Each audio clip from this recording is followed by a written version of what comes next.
咁眾生點為之係機緣成熟咧？就我哋淨土宗嘅經典嚟講，淨土宗係講究信願行，呢個叫做往生三資糧，即係三個條件。信咩嘢咧？要信有西方極樂世界，信阿彌陀佛發出48大願，普渡一切眾生，你要信呢個。你信呢個之後，你先能夠發願啊！你有向往嘅心啊！哎呀，極樂世界咁好，阿彌陀佛咁偉大，一定要親近佢老人家，跟佢老人家學習。所以你發願求生極樂世界，呢個係願成就。你發咗願啦，你就要念阿彌陀佛啦。一日24個鐘，你能夠做到阿彌陀佛不間斷不夾雜，呢個係行成就。信願行三個條件都成就啦。呢個時候佛睇到眾生呢個根基成熟啦，同大家講呢部經。你如果不能夠成熟，不能夠接受呢部經，佛唔會同你講。佛懂得觀機嘅，所以喺呢個時候，佛見到眾生往生成佛嘅機緣成熟啦，佢同眾生講呢部經，咁佛嘅呢啲弟子可以當生成佛，因此呢啲弟子係佛嘅第一弟子啊！咁我哋聽到呢個，自己應該勇於承當唔係話佛同呢啲弟子講嘅，唔係同我講嘅，咁你嘅機緣未成熟你聽到呢個經之後，你要當下去承當，係佛同我講嘅。佛係直接教導我嘅，我完全接受佛嘅教誨，依教奉行，咁恭喜你啦！你因緣就成熟咗啦，你呢一生就一定能夠往生成佛啦，你就係佛嘅第一弟子啦，所以呢個係一時。下邊咧，我哋講主成就就係佛，佛就係釋迦牟尼佛，係我哋嘅本師。我哋上一次咧亦都介紹咗，喺介紹經體嘅時候介紹咗佛，佢老人家係多元文化教育嘅義務工作者，佢義務教學，自己開悟證得佛嘅嗰位啦，佢就教化眾生，教咗49年，講經300餘會，佢做咩咧？一生就做教育。咁今日佢同我哋講解呢個無量壽經。下邊係講處成就，在王舍城奇都崛山中。呢個係講經嘅地點。王舍城係當時印度一個好大嘅一個城，經濟文化都相當之發達，係城中之最盛，最難得嘅、最殊勝嘅。奇都崛山中咧，呢個奇都崛山係王舍城外5座山之一。當時佛喺呢個山裏邊講，咁奇都崛山中係5山當中最勝嘅，可能係最靚風景最優美。咁王舍城係城中最勝，呢個山又係山中最勝，表示咩咧？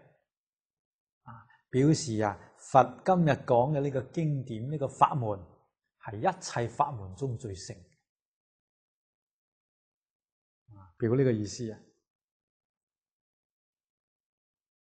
下邊係眾成集啦，聽經嘅大眾與大比丘眾12000人俱。呢個係首先咧講佛嘅出家弟子。出家之後受咗比丘戒啦，先叫做比丘。呢個眾就係團體嘅意思。一般我哋用僧團。僧團唔係一個人，係至少4個人以上，喺埋一齊專守六和經。呢個團體先叫做僧團。僧團亦都唔一定係出家人。出家人叫做比丘僧或者比丘眾。如果係在家人咧，亦都可以，只要4個人以上，大家守六和經，呢個團體就叫做僧團。咁如果呢個世界上有僧團出現啦，呢個係眾生嘅福報世界上嘅呢個災難可以得到化解咁依家我哋睇到呢個世界確實嚟講多災多難到處都睇到有地震啦、海嘯啦、呢個火山爆發啦、泥石流啦、瘟疫啦、全球變暖啦、冰山融化啦、種種呢啲災難，再加上有戰爭、恐怖活動，人民生活好痛苦。所以我哋師父喺呢個地方香港佛陀教育協會倡導大家嚟一齊修六和經，希望能夠成就僧團。咁我哋一定要努力去認真落實六和經。我哋聽日晚黑用廣東話要講呢個修六和經祈禱文。呢裏邊好重要嘅一方面就係只要求自己同人哋和睦，不能夠要求別人同我嚟和睦。呢個和睦嘅僧團要人人從我做起如果我要求人哋做，自己唔做，冇可能有僧團，冇可能會有和經。你諗下，你要求人哋做，有要求嘅心已經同人對立起來。呢個係控制人哋嘅心邊係和咧？邊係經咧？一定係要求自己做，人哋同我不和，我都要同人哋和。咁樣你先能夠可以成為六和經僧團之一員亦都唔好諗話，哎呀，六和經僧團幾時出現咁我想同人哋和邊啲人同我和咧？去邊度揾嗰其他3個人咧？你諗呢啲都打妄想，唔需要。假如有4個咁樣嘅人，大家都係諗住自己同人哋和，唔要求別人同我和，大家碰埋一齊，呢個就係僧團。呢個係咩咧？一時幾時一時就係眾生福報現前嘅時候。嗰個時候我哋唔好諗我哋就一心自己修六和經就得啦。咁你呢個一時好殊勝你即使喺呢個世界上揾唔到同你一齊志同道合修六和經嘅人，你可以去極樂世界。喺極樂世界大家同你一齊修六和經。嗰度啲佛菩薩個個都係六和僧團嘅成員嘛。啊，極樂世界係一個大僧團。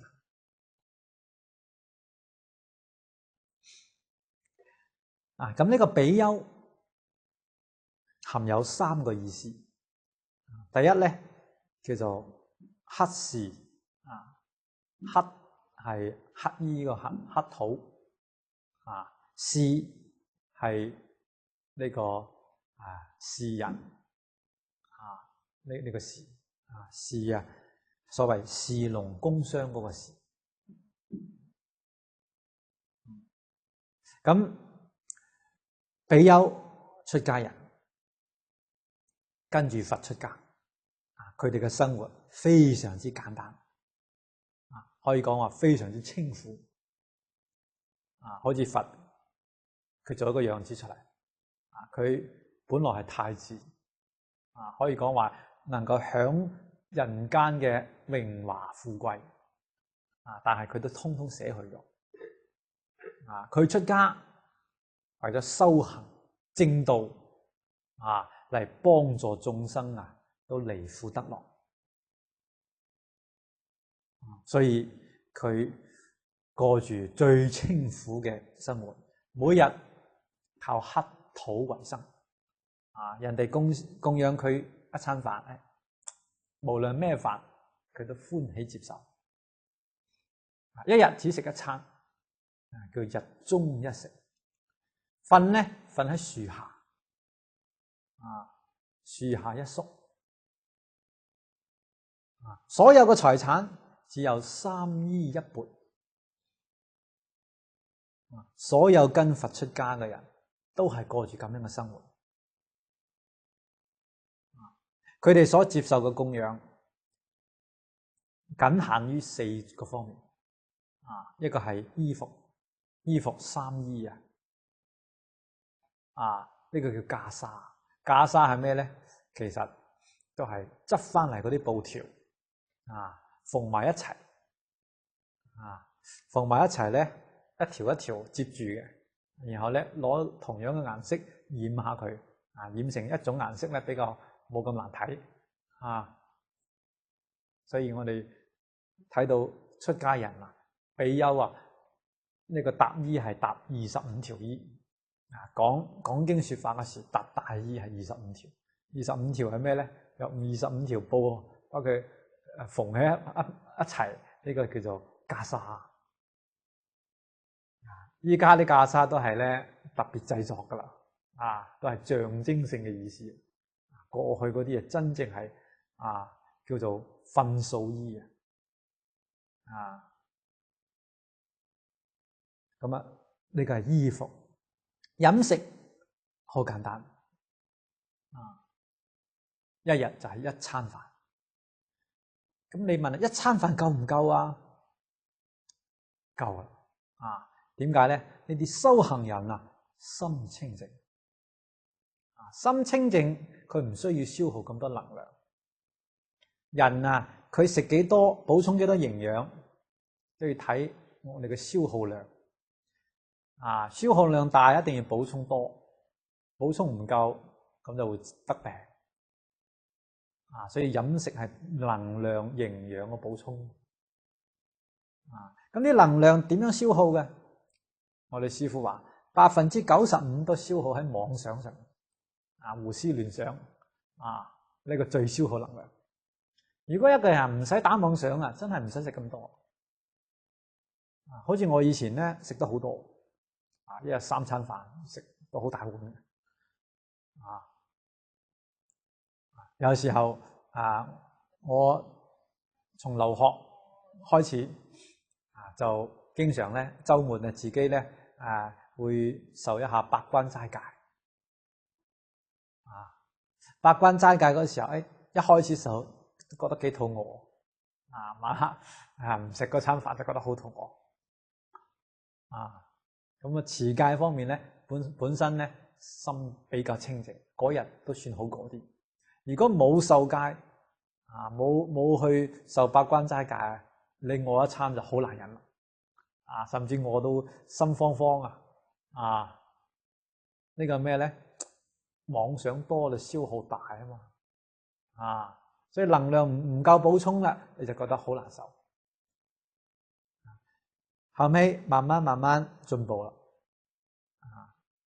到咗依家，確實嚟講個頭腦上面啊，頭腦咧冇咩太多嘢諗啦，一日到黑就諗呢啲經教點樣去備課，點樣把呢啲講好就諗呢啲嘢其他乜嘢都冇諗，亦都冇咩好諗自己都係一無所有啦我今次去上個月去咗澳洲喺澳洲2個禮拜包我仲剩翻嚟，仲有啲衣物師傅嗌我包嗰啲我剩低嗰啲衣物咧放喺佢嗰個住嘅地方今次我就去收拾一下，全部通通攞去布施覺得咁多年都好少翻去留都冇用，不如擺啲去布施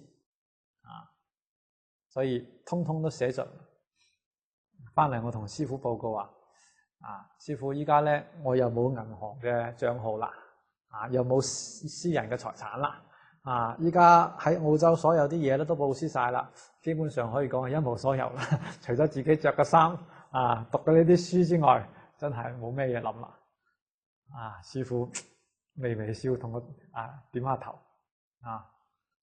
確實嚟講你嘢越少就越少操心你所擁有嘅越多，你越操心。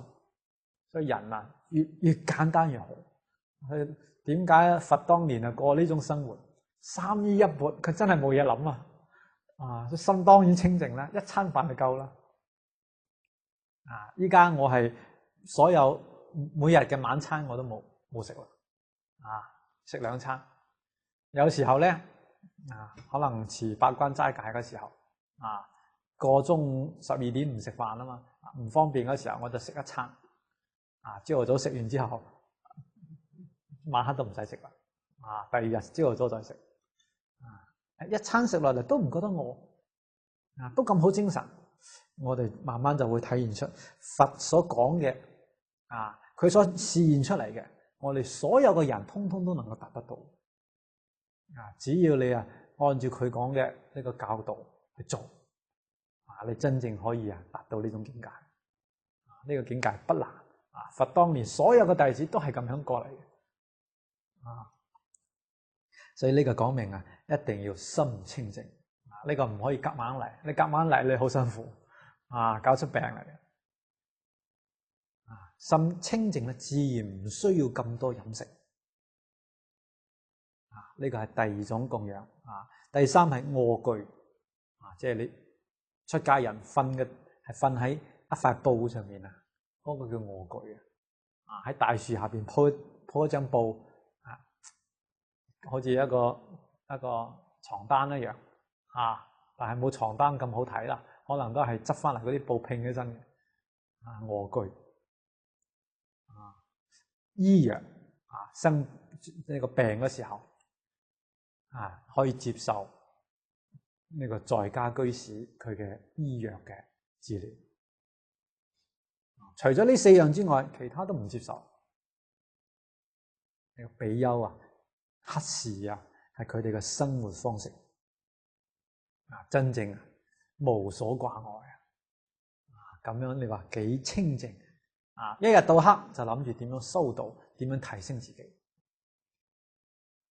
以苦為師，以戒為師所以如果真正有咁嘅人大家志同道合用最艱苦嘅生活方式我哋一齊嚟學當然樹下一宿咧，可能我哋做唔到啦依家你喺香港想樹下一宿都唔俾政府警察都會管住你你只能係咩咧？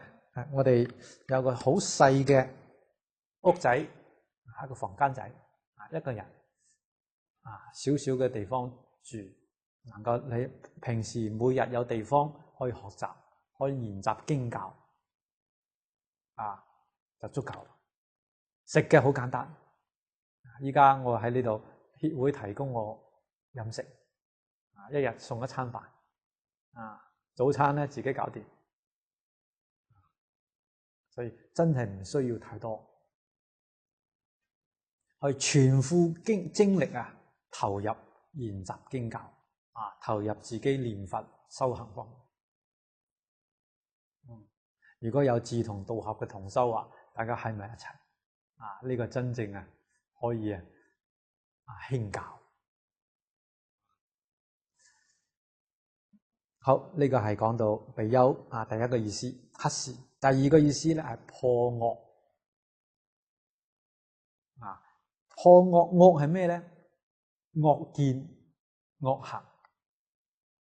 惡見係錯誤嘅思想，惡行咧係錯誤嘅行為。呢啲咧要破除。跟住佛學習。呢啲比丘都係佛嘅好學生，依教奉行，所以咧破惡啦，心地純正純善。第三個意思咧叫怖魔，魔係魔王，魔王，怖係恐怖，使到魔王好恐怖。呢個魔王咧係統治三界，佢好唔希望修行人出三界，因為如果出咗三界啦，佢統治之下嘅人民就少咗啦。魔王控制欲好強，佔有欲好強，所以當佢睇到有人出家，真心去修行，了生死出三界，佢會恐怖。呢個係怖魔嘅意思。咁下邊咧講呢個大比丘嘅大字，大係大乘，區別於小乘。呢啲出家人雖然係示現比丘相，但係咧佢唔係小乘，大乘。咁小乘同大乘從邊度分呢？係從心量上面分，唔係從嗰個形象上面分。小乘人心量比較少啲，用我哋依家話嚟講，佢係保守派，思想比較保守，唔放得開，所以咧佢執着比較多。佢能夠收到最高嘅，只係咩咧？阿羅漢出咗三界，但係咧佢未能夠轉識成智，佢仲係用阿賴耶識，即係用佢嘅意識心，佢又有思考，用呢啲意識心，佢嘅意識放唔下，不能夠捨去，係佢嘅執着。大乘菩薩就唔一樣啦，大乘係自由派，開放派，咩事都大而化之，心量好大，無所不包，所以佢冇任何嘅執着，佢嗰啲煩惱自自然然就捨掉咗。佢能夠真正明心見性，斷一切煩惱。咁呢啲大比丘，說明係大乘菩薩嚟嘅。佢係示現出家相，但係根性都係大乘。有幾多人呢？12000人區，區就係聚齊喺埋一齊。一共有12000人，呢個法會好大我哋一般係睇啲經上面講嘅，呢個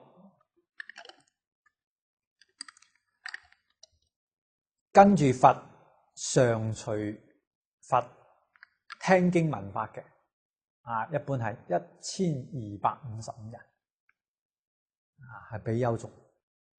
但係呢部經我哋睇到12000人，人數10倍，啊，呢個人數同《法華經》啊係相同。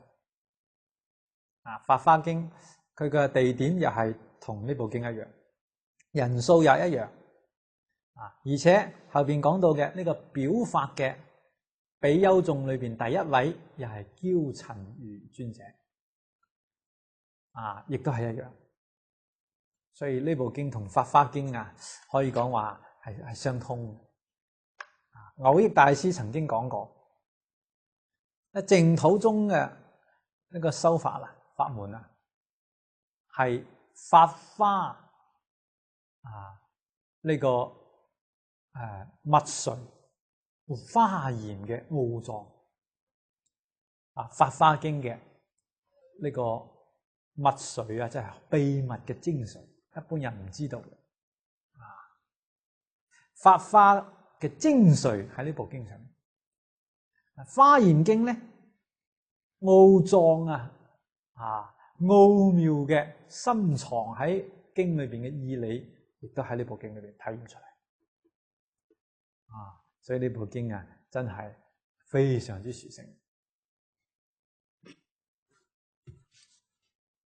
下邊講到一切大聖啊，神通已達。呢個大聖啊，唔係指一般人。咩人夠資格成為大聖呢？喺《華嚴經》裏邊，我哋睇到啊，有三賢十聖。三賢係三賢位嘅菩薩。所謂十住、十行、十迴向。呢啲菩薩都係法身大士。斷無明嘅呢啲法身大士。佢哋只能叫做賢啊，仲未能夠稱為聖啊。聖係十聖啊，十聖係從初地到十地，呢個係十聖。咁呢個大聖，聖前面仲加個大字，就更不得了啦。超過十地啦。所以嚴格嚟講，呢個大聖啊，係等覺菩薩先有資格稱為大聖。即使把標準再降低啊，都起碼係地上嘅菩薩初地到十地嘅菩薩先叫做聖人。咁呢啲佛嘅學生啊，都唔係普通人大聖啊，甚至好多係古佛再嚟嘅。所以佛喺釋迦牟尼佛喺呢個地方出世，呢啲古佛大菩薩通通都嚟呢度示現做佛嘅弟子。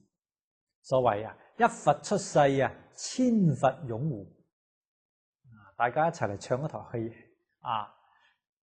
呢個釋迦牟尼佛唱呢個戲嘅主角。其他啲人咧都係古佛嘅再嚟嘅。大菩薩再嚟嘅，佢哋唱呢個配角，做佛嘅學生嚟擁護佛。所以佛與佛之間，佢互相唔會嫉妒唔會我妒忌你你喺呢個世界做教主佢唔會有呢個妒忌心，佢只會幫助你。佢能夠甘心嚟做扮演你個學生呢個身份助你一臂之力嚟救度一切眾生。呢啲咧，我哋應該學習冇呢個分別執着。往往係喺台前扮學生嗰個人，喺台後咧可能係嗰個老師嘅老師咁呢啲人神通已達。呢個神通係咩意思咧？唔係講話呢個人識得放光識動地識穿牆咁叫做神通，唔係。呢個神通神係講神奇莫測通係通達無礙無障礙。係指咩指呢個法門淨土法門啊！呢個法門係難信之法，你能夠相信？呢個好神奇啊！點解咧？蕅益大師話：呢個法門叫做諸佛所行境界，連菩薩都對呢個境界不能夠甚解啊！所以你竟然係能夠相信，你不是等閒之輩啊！神奇啊！點解咧？佛講俾我哋聽，呢種人具足深厚嘅善根，呢一生有成佛嘅機緣，所以好神奇啊！通係通達，通達係咩咧？你信咗之後，你真正依教奉行，咁你呢一生就能夠成就，呢個叫神通唔係講其他嗰啲咁嘅嗰啲小神通、小伎倆唔係咁神通以達，呢個達係講圓滿，冇任何嘅障礙。所以呢啲弟子都係嚟試驗修學呢個法門，往生極樂世界。呢個係大神通。下邊咧列舉弟子當中嘅上首，第一個係尊者憍陳如。尊者係尊稱、尊敬的嘅意思。憍陳如係佢個名。呢個人係佛當年在世講經說法座下第一個得道嘅學生。佛成咗佛之後啦，佢喺鹿野園講經，度五比丘，第一個開悟正果證得阿羅漢果嘅係憍陳如尊者。咁佢喺呢度表法嘅意思係代表咩咧？呢個法門係第一法門，修學呢個法門嘅弟子係第一弟子。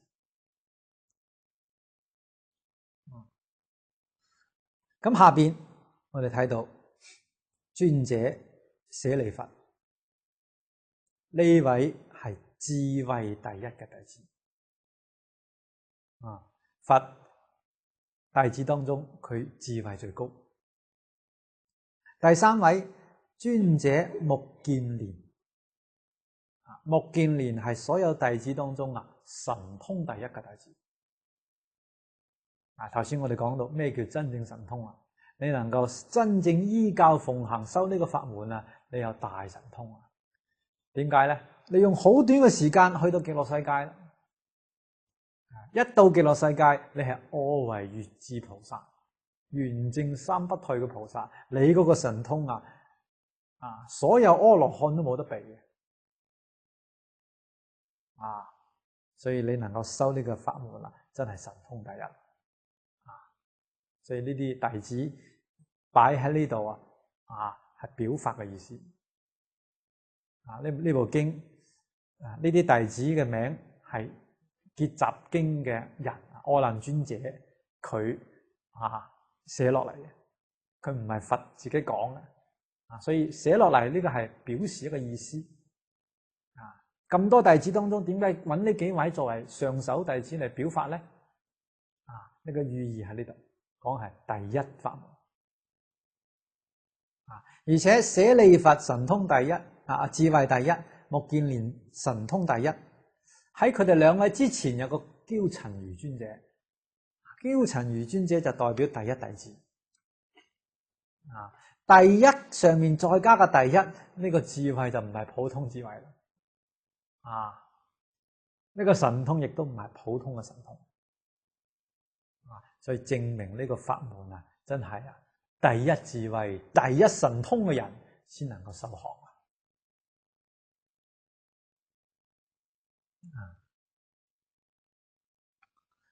下邊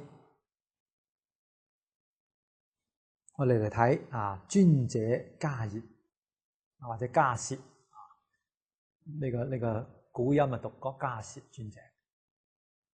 尊者阿難呢兩位亦都係非常之唔簡單嘅大弟子。迦葉尊者係傳禪宗嘅傳佛心印嘅人，所以佢係禪宗嘅初祖啊。所以佢代表乜嘢咧？呢個法門係禪淨合一嘅念阿彌陀佛，亦都係禪宗。唔單止係禪宗，而且係經常講無上深妙禪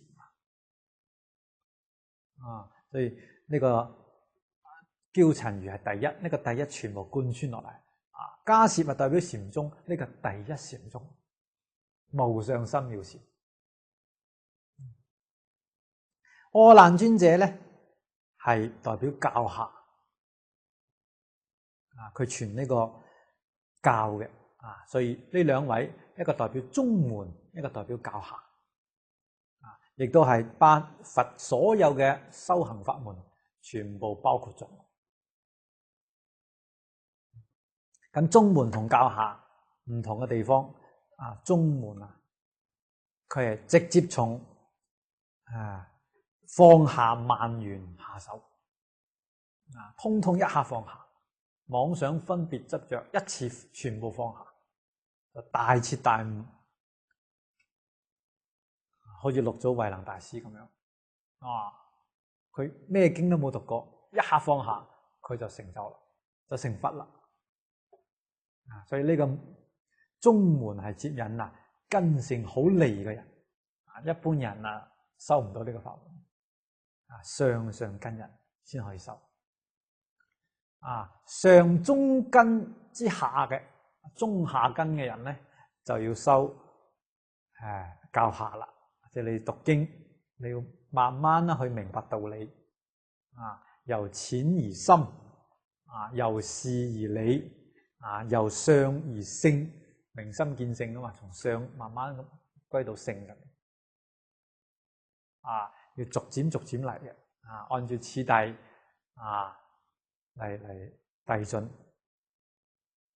好似教下裏邊佢有不同嘅教門佛講經，你睇下，首先講阿含經，然後講方等接住講般若再接住咧就係法華涅槃，就係一步一步上去阿含經咧好似佛教嘅小學，方等經咧好似中學般若咧好似大學，到法華華嚴咧好似係研究所啦咁樣呢個有次第慢慢進步。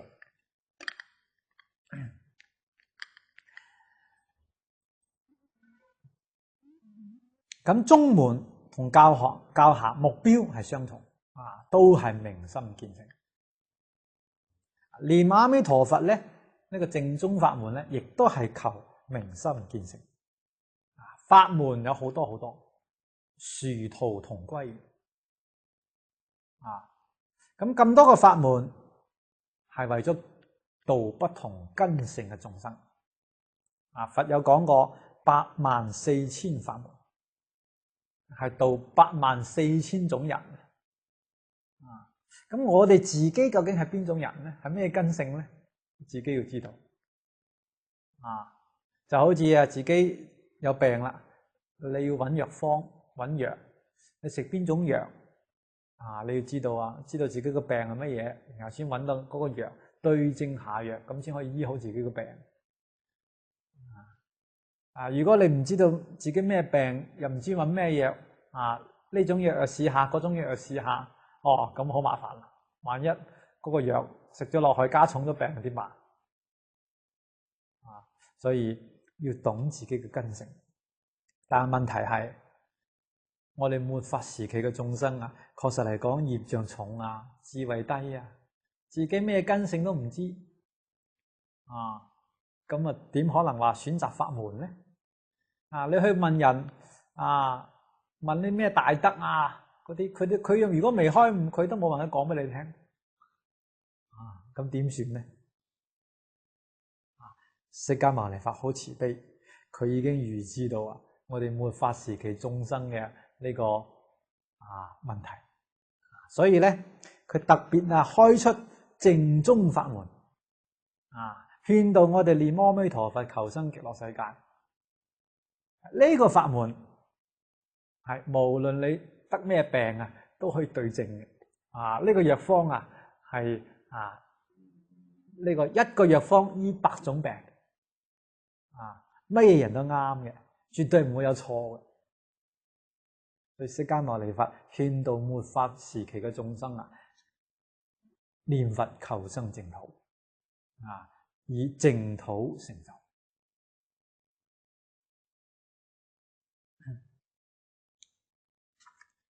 咁我哋可以大可放心啦，修呢個法門冇錯。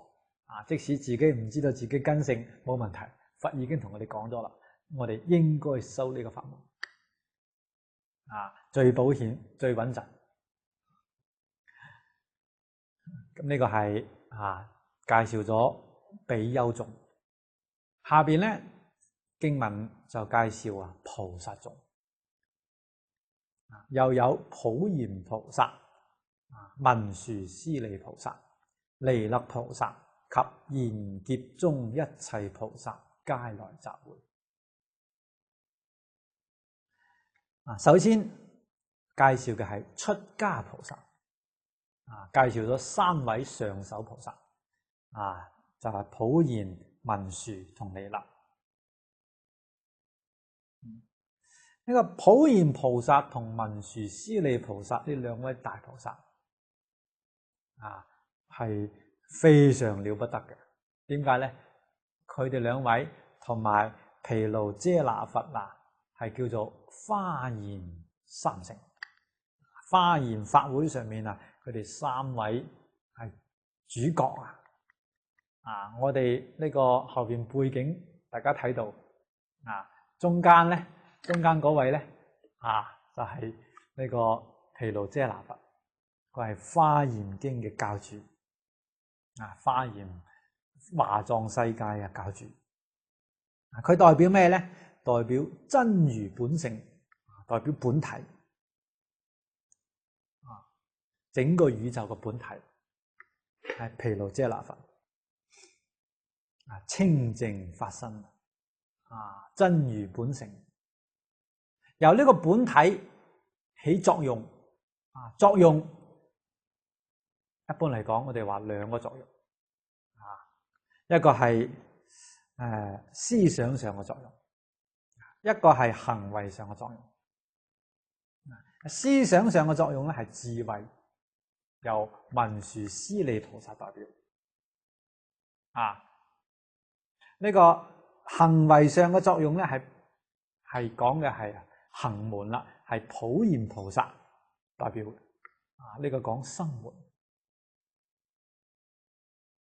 咁呢個思想上同埋行為上邊個更重要咧？行為上更重要。佛法重行門。呢個思想上係講嘅理論排喺第2位。所以普賢菩薩呢部經又係排喺第1位，排喺文殊師利菩薩之前。你睇下我哋呢個背景後邊，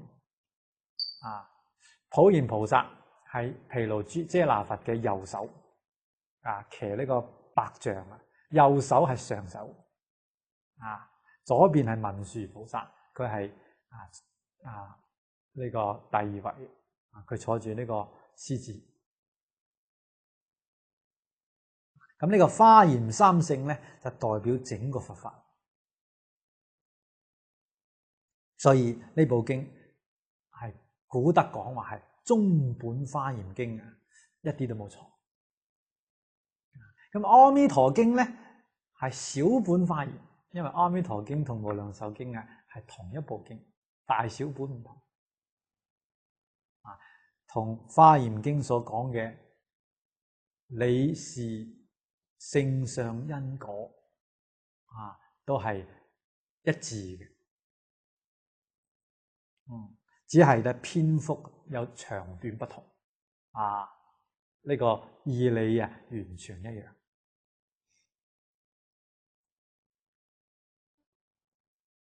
咁普賢菩薩喺呢度唔單止係代表華嚴嘅行門，華嚴經係經中之王，佛教嘅根本法律，普賢菩薩喺呢度代表。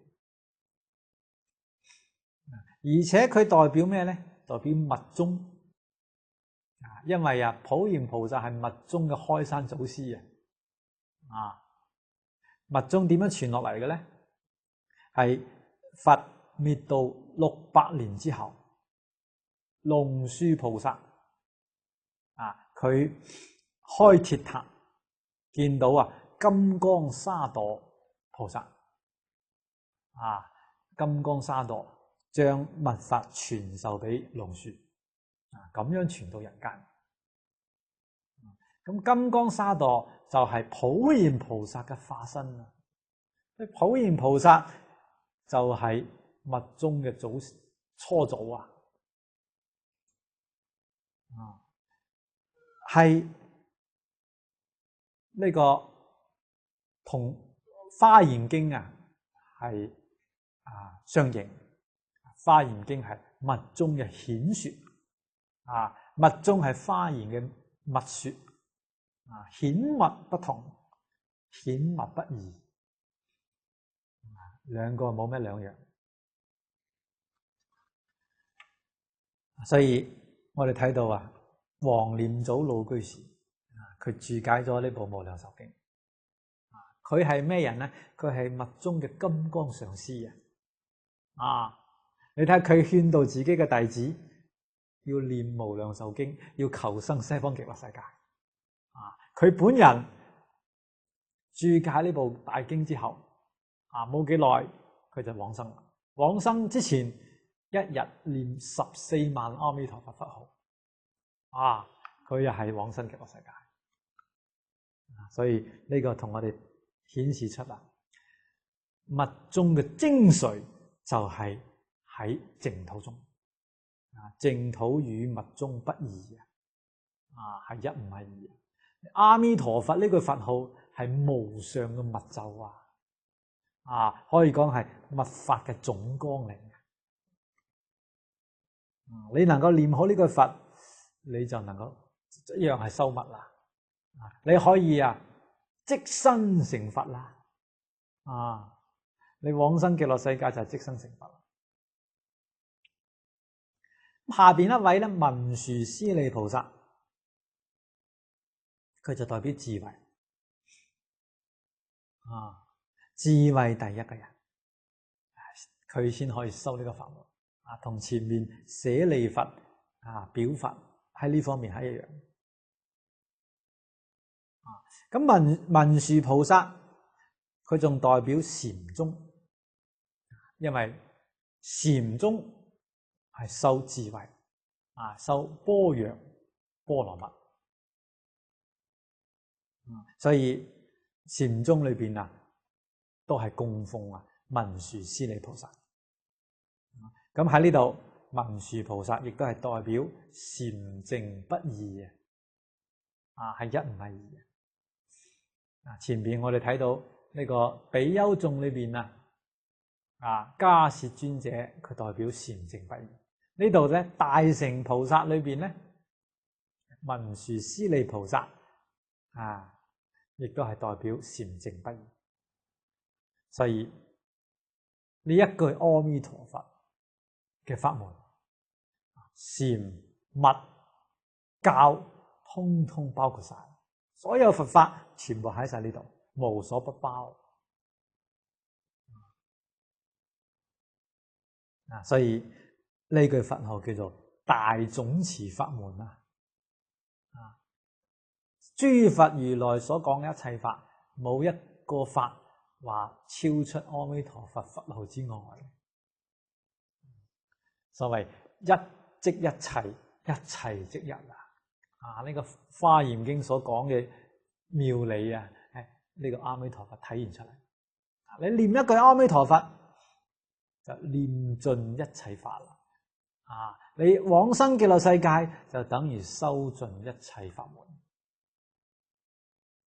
呢個我哋自己細心去體會啊，就對呢個法門啊生恩重心啊，珍惜咁嘅機緣啊，一定要認真受持啊，堅定嘅信心唔好動搖啊，一門深入啊，希望呢一生能夠得到。咁第三位菩薩咧係彌勒菩薩。彌勒菩薩係本師釋迦牟尼佛嘅後補佛。我哋呢個所處嘅時代係釋迦牟尼佛嘅法運時期。佢嘅法運總共有12000年。12000年之後咧，佛法喺呢個世間就消失。點解消失咧？冇人去學冇人讀呢啲經典啦，冇人去修呢啲法門啦，呢個佛法就滅咗。咁滅法時期，眾生就苦一路等到下一位佛就係彌勒菩薩下生成佛。佢幾時先嚟成佛咧？佢老人家依家喺兜率天上面。兜率天呢個壽命4000歲。佢哋一日相當於人間400年你諗下4000歲幾時先落嚟咧？我哋師父話係大概56億7千萬年之後。你可以計一下，咁長遠嘅時間先有佢老人家落嚟成佛。咁佢老人家下生成佛，同我哋講咩法門咧？從呢部經我哋可以睇得到，彌勒菩薩佢係呢一部經嘅當機者之一。前半部係阿難尊者當機。後半部係彌勒菩薩當機。釋迦牟尼佛囑咐彌勒菩薩要佢負責弘揚呢個淨土法門。咁你就知道啦，彌勒菩薩將來成佛之後佢會講咩法門咧？肯定會講淨土法門，肯定會宣說呢部無量壽經。咁我哋就可以推理唔單止係佢會講，所有嘅佛喺世間示現都會講呢部無量壽經。因為呢個法門係最殊勝嘅法門。你睇下下邊講到及賢劫中一切菩薩。呢個賢劫係我哋依家所處嘅時代。點解叫賢劫咧？呢個大劫叫賢劫，就係因為喺呢個大劫當中有1000尊佛出世。呢個釋迦牟尼佛係呢個1000尊佛當中嘅第4尊佛。彌勒菩薩第5尊佛，後邊咧仲有995尊佛相繼成佛。所以講話及賢劫中一切菩薩，呢啲菩薩都係咧補處菩薩，好似彌勒菩薩一樣。佢哋係後補佛，等住將來咧一個一個因緣成熟嘅時候，佢喺呢度示現成佛。依家佢哋係菩薩嘅身份。佢哋通通都嚟齊啦，你就可以諗到佢哋啲人都嚟聽無量壽經，所以將來成佛咧，佢哋一定都會宣說無量壽經勸導眾生往生極樂世界所以呢個法門係十方一切如來諸佛菩薩所弘揚嘅所以無比殊勝嘅法門我哋今生能夠得到呢個係大行中嘅大行所以我哋要好好珍惜認真學習爭取呢一生能夠成就咁今日時間到啦我哋咧就先講到呢度下個禮拜二我哋再繼續嚟學習呢部經咁喺網上大家亦都可以聽呢部經2、4、6晚黑7點到9點請大家留意好今日就講到呢度有講得唔啱嘅不妥當嘅地方請大家多多批評指正多謝大家阿彌陀佛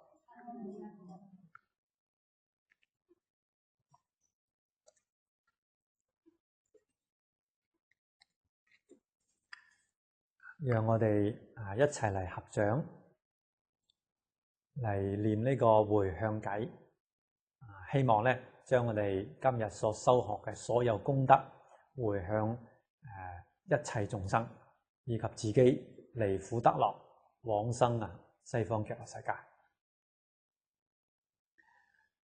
願以此功德莊嚴佛淨土上報四重恩下濟三途苦若有見聞者悉發菩提心盡此一報身同生極樂國阿彌陀佛多謝大家